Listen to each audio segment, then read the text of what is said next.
Hello and welcome to 400 Years, a new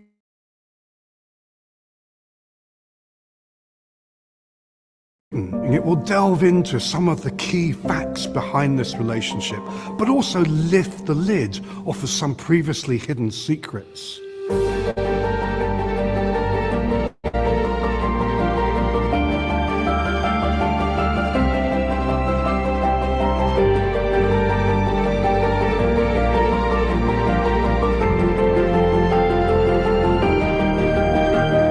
The East India Company is, of course, the starting point of the tremendous tale about the relationship between Britain and India. But that tale involves many others. In 1588, British merchants asked for permission to explore the India seas for trading purposes. In 1600, they were granted permission to set up a company, the East India Company. Fast forward to the third voyage into the India seas, which saw William Hawkins land in Surat and be the first member of the East Indian Company to set foot on Indian soil. The Dutch East India Company was already trading and had control of the spice trade coming out of the East Indies. Portugal was also in India. In fact, they had already been there for over 100 years and had colonized parts of the country. Add to all of this, the Mogul Empire were the ones that had most of control and power over India. So the small East India Company didn't really have the best of starts. So the East India Company was set up in 1600 under a royal charter to engage in trade with the East, and it had a monopoly on that trade with the East. It was not the British who conquered India, it was a rogue multinational corporation. A company which had its office in one small street in London, in a building 5 windows wide, with a permanent staff, 100 years after it was founded, of only 35 people.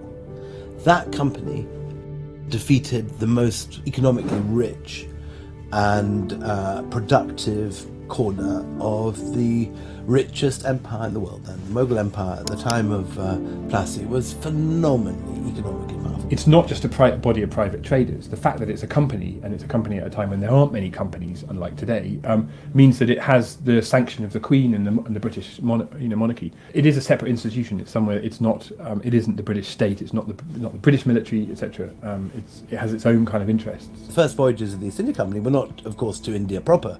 It was to the East Indies. It was the East India Company was to trade with the East Indies, which meant initially the Spice Islands, what we today would call Indonesia. The journey would take several months. These were sailing ships. This was the great age of sail. So when the British first come to India, they want to trade in spices. That's the big trade of the early 1600s.